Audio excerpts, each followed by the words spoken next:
Një ngjarje e rëndë ndodhi mëngjesin në kësaj të mërkurë në fshatin e Ars të Fusharzit ku një çift bashkëshortësh dyshohet se janë dhënuar nga disa kultivues droge.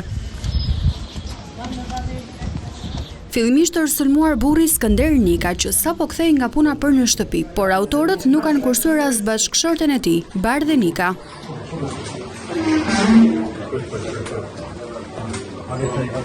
Paraprakisht dyshohet se çifti ka sinjalizuar policin për një operacion antidrog 3 javë më parë, ku bluta zisuan 3 parcela me kanabis.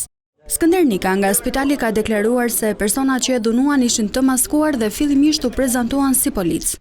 Kur kam dalë pak, pa dalë shtëpia, më kanë dalë 50 veta, me orë, masku, me shko pas një, me shko pas droni, më kanë rafë mua, kam dalë kanë rafë dhe grunë.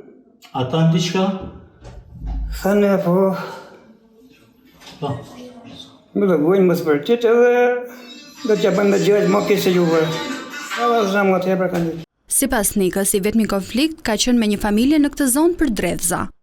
Po konflikte edhe nuk kena burë, po konflikte janë konë do, gjona bunë bjeshë për mbjede dhe drezash.